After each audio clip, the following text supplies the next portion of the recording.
Carl. Good morning to you, Zev. Lovely to see you. And your Me book too. is. Thank you very much for cooperating with us on these short Zoom sessions. You're very welcome. And in your specific case, if you can give us a few words about your background, also as a musician, because maybe during this call, we'll be able to talk a little bit about live sound versus hi-fi sound and everything. Sure.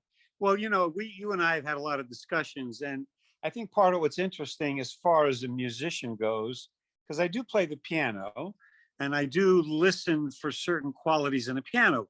But as you'll know, every piano is a little different. So the Yamaha sounds different than the Steinway, and the Steinway sounds different than the German Steinway. And we can go on, and the Baldwin and the Mason. And so the pianos themselves have much of the auditory acoustic features that audiophile listeners might notice when they're choosing part of their system. And so what that winds up being is some kind of subjective experience with tone, some kind of subjective experience with purity, some kind of subjective experience with projection.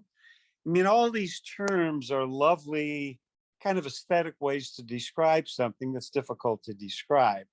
I will say that in the case of the speakers you've got, and I've had the Voxative and the horns both, the characteristics most appealing to my ear have to do with how the speaker and the equipment, meaning the wire also, the passive parts also, they present the instruments in the aspect of the decay, meaning the arrival of the sound, and then the embodiment, how the sound fills itself out to complete itself, which is a funny way to say that, but that's what happens with the sound of a voice or a horn or a bell. It wouldn't matter. Every sound has what some of the listeners call the leading edge.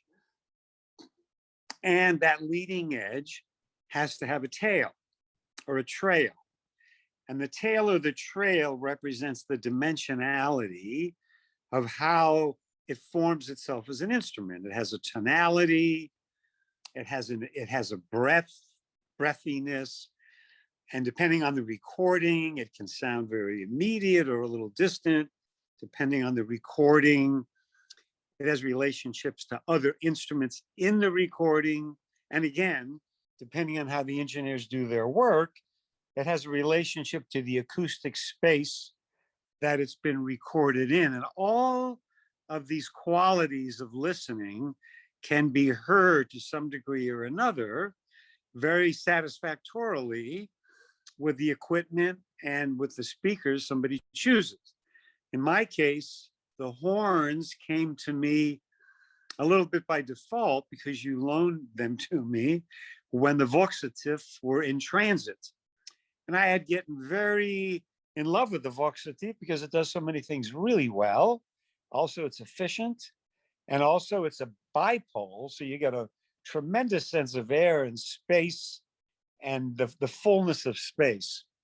So I was not anticipating loving the horns because of the radiation of the horn. But indeed, I came to find out that the horn had the dynamic. It had even more of the fullness of that three-dimensional sound of the instrument. And it had very adequate and sufficient sense of space based on really good radiation for a horn. So you could say, or I could say, I am saying that the horn's only limitation compared to a dipole is it doesn't quite radiate with that huge dimensional airiness that you can only get with something that's not restricted by its radiating surface. However, sitting back 10 feet approximately or so, closing your eyes, you get a completely thrilling sense of unrestrained music. It's almost like the speaker has a compassionate soul.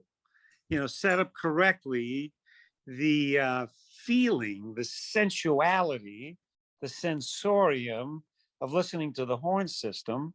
And I've got the 4 mid-woofers, gives you a completeness that even, remarkably, even at a low level, suggests and whispers almost the very experience you will directly have when you turn that volume up. And that's kind of a wild sensation, to turn the volume up and have no sense that the volume is doing other. The sound is only getting louder. It's not getting more particular or peculiar in any other way. And so, wow, the horn does all that. And then, you know, you've got the wires. And so congratulations on creating this kind of option for your listeners. Okay. And it's fabulous. Carl, thank you very, very much for your time and for sharing with us your experience. I'm always happy to have musicians using our speakers, because you are the guys that you can't cheat with hi-fi tricks. You know how instruments sound. Thank you so much, Zev. Yeah. And, If there's and anything, blessings for all of your listeners as well. thank you very much, and we'll be in touch for further audio adventures. Thank you, Zev. Okay, Have a good day. Bye-bye. great.